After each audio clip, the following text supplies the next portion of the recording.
wabarakatuh. Sebelumnya, perkenalkan, nama saya Noviana Wulandari, Prodi Manajemen Bisnis Syariah kelas A. Yang terhormat Bapak Dosen Dr. Sudiman S.Phil.I. MAG dan teman-teman sekalian yang saya banggakan. Di sini saya akan menyampaikan orasi ilmiah mengenai kemiskinan. Kemiskinan, sebuah kata yang sering kita dengar tapi jarang kita pahami secara mendalam.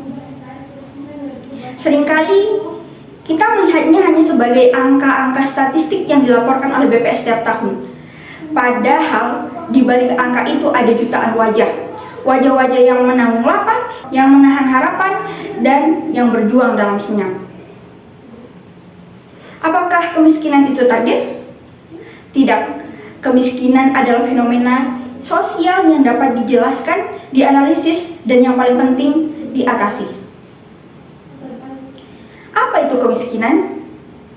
Kemiskinan bukan hanya sekedar saat kita tidak punya uang.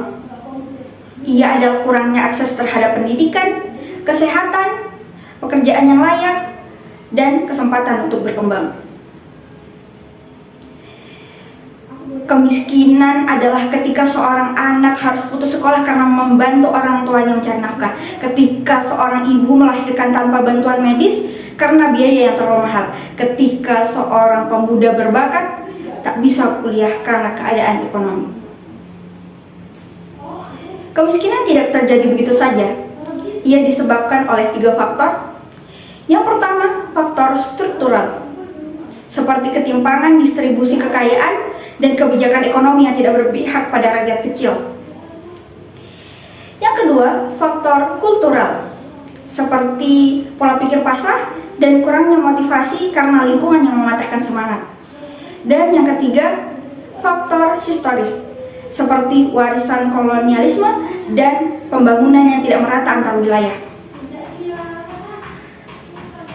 Dan jangan lupa, kemiskinan seringkali diwariskan dari generasi ke generasi, menciptakan rantai masalah yang sulit diputus tanpa intervensi nyata. Menurut data dari Badan Pusat Statistik (BPS), jumlah penduduk miskin di Indonesia masih mencapai puluhan juta jiwa.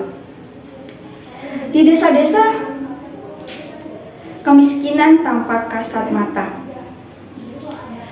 Tapi jangan salah, kemiskinan juga menyelinap di antara kota-kota besar, tersembunyi di balik gedung-gedung tinggi dan apartemen mewah.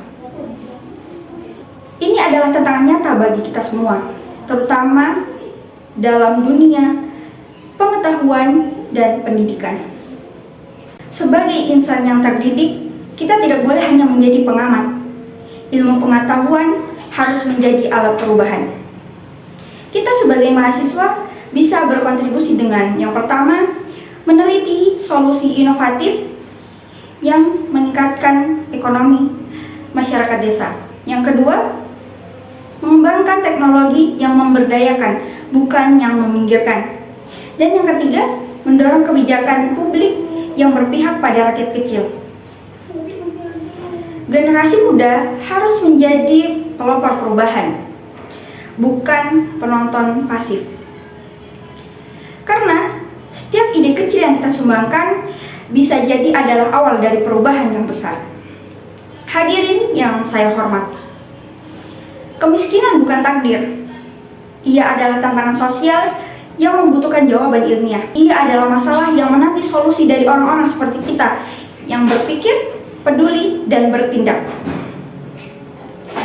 Mari kita nyalakan semangat kepedulian. Mari kita jadikan ilmu bukan hanya hafalan, tapi senjata untuk melawan ketidakadilan.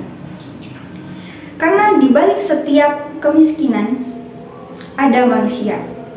Dan di balik setiap manusia ada harapan. Saya Noviana Wulandari, sekian, terima kasih. Wassalamualaikum warahmatullahi wabarakatuh.